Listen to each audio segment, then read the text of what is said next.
Hi, my name is Chris Mercer. I am the co-founder of measurementmarketing.io, and I want to talk a little bit today about what measurement marketing is and how you can actually start to implement this in your own company. And really, there are 5 key pillars that we're going to talk about when it comes to becoming a measurement marketer. The first is planning. So we're going to call that P for planning.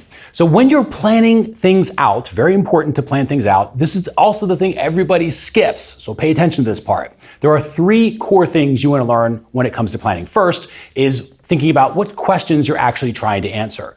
Then you need to think about what information you're going to need to actually measure, actually track, in order to find those answers. And ultimately, and this is the most important part of the planning process, is what actions am I actually going to take when I get those answers? Because if those answers come back and they don't lead to actions, what's the point in measuring it in the first place? And if you've ever looked at a report or a dashboard and you've not had any idea what to do with the information, that's because there was no plan to begin with. So planning is super important.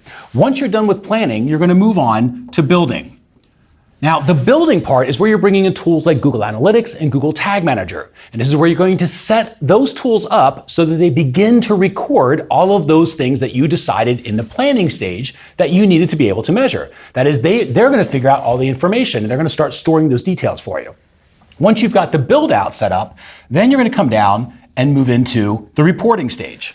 Okay, so we've got reporting now. Now, some of those reports might be something that's already set up in Google Analytics. It might be a report that you use in Facebook Ads Manager or Facebook Analytics. Could also be a spreadsheet. Could also be Google Data Studio. And in our case, we use Google Data Studio an awful lot to build dashboards that people will actually use because it's really easy to use that tool. And it integrates with all of your data sources, including Google Analytics. So now you've got dashboards that are answering the questions that you created again in the planning stage. So hopefully you can start to see how these pieces are running together.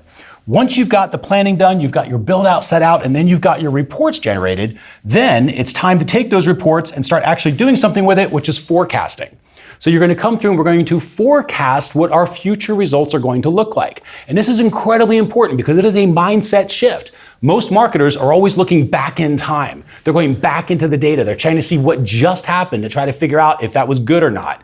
And that's the wrong direction to look. You want to market forward. So take your information, take your benchmarks that you've learned in this reporting stage here, and then start to predict out your near future results. So the question becomes not just, well, how are we going to make $1,000? It's we're going to make $1,000 because we're going to send 1,000 impressions to Facebook. Of those, X amount are going to click through. Of those, X amount are going to opt in. Of those, X amount are going to see the offer page. X amount are going to buy for a certain volume. And now that's how we're going to make $1,000. So what happens is in the forecast, it becomes another plan. Only now you're planning for future results. Now, when you have your forecast set out, then the final step, which is optimization. So optimization is when you actually send actual traffic against your forecast. Remember, you're measuring all of these different stages that you have forecasted out. And when you send actual traffic, you will literally see a report that will show you, okay, here's what's working, here's what's not. So you know exactly what step to follow. And isn't that what we want as marketers, is to know what steps we need to take, what actions in our funnel? Do we need to change the lead copy? Do we need to change the offer? Is the cart broken?